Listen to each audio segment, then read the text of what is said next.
Kate, and this is SheGeek.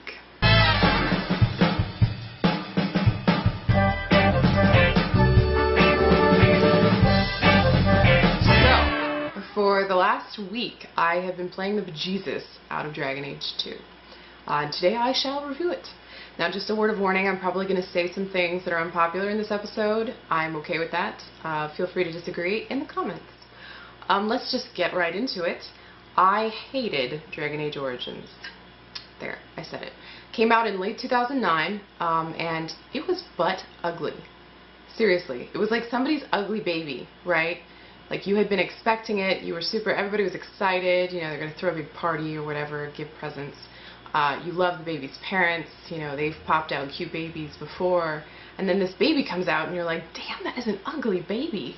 And then I found it like crazy person difficult. Like, I was playing on normal, and there was a part where I was fighting trash in some ugly ass swamp, and dying over and over again, and I was like, you know, I'm just gonna go play a good game. So you can imagine that I was not the most jazzed person in the world when a sequel came out. Dragon Age 2.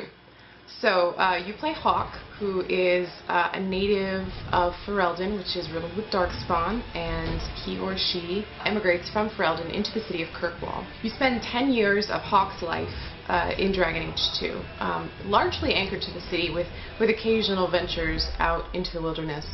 Compared to the amount of traveling that you did in Dragon Age Origins, this is actually kind of a relief, because you really get to know the city of Kirkwall, you get to know all the strife, and the political climate's really interesting, and you begin to actually care and kind of think of it as home.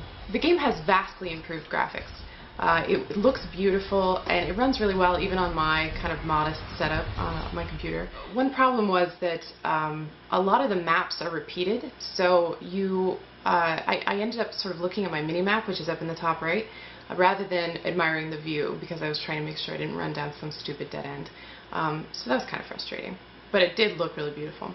Gameplay-wise, this plays a lot like Mass Effect. You can only create a human. Hawke is basically the new shepherd. Your dialogue sort of changes depending on who's in your party, which actually is very interesting, and for the same reason that I love Mass Effect. I have already started to look forward to my replay when I can be like, oh, on this quest, I bet it would have been cool if I had brought Anders along. So here's an unpopular opinion. I think combat in this game is really awesome. Auto attack is turned off by default, and I think you should probably leave it off if you're kind of not sure, because clicking around the battlefield in kind of a frenzy and you know, making sure that you're targeting the right guy, and you know, what ability am I going to use, and keeping an eye on your whole team, and making sure nobody does anything idiotic. It's kind of like a rush. I really like it.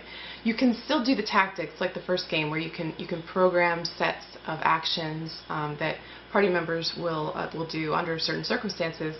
This game has gotten criticism for being too easy, too button mashy. I read an interview with one of the designers from BioWare who said that basically Dragon Age 2 on normal is the equivalent of Dragon Age Origins on casual. So if you're finding it too easy, just ratchet that baby up to hard or nightmare or whatever.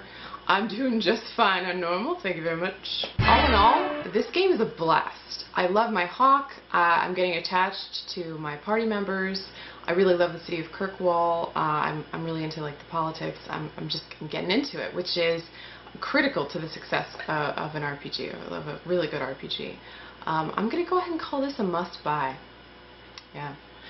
Also, I want to give a shout-out to my homies from Crabcat Industries. You guys might remember the Mass Effect cosplay team that did the awesome Krogan head, the animatronic Krogan head with the super cool Femme Shepherd and Talia, among other great costumes. They are at it again. They have just done a female Hawke costume. They were at PAX East. You guys may have seen them if you were there. You've got to check out the pictures of this costume in high res. I'm going to link to it in the info. I'll put the Kotaku article and their Twitter so you can go check them out and say hi.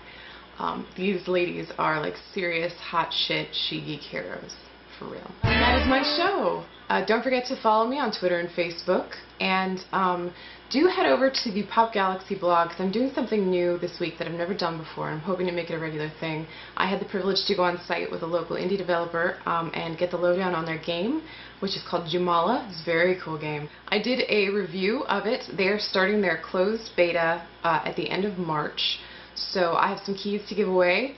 Do go check it out, read that review, see what you think, and how you can win one of those beta keys. It's super awesome. Today is Tuesday, March 15th, the Ides of March, and I will see you guys next week.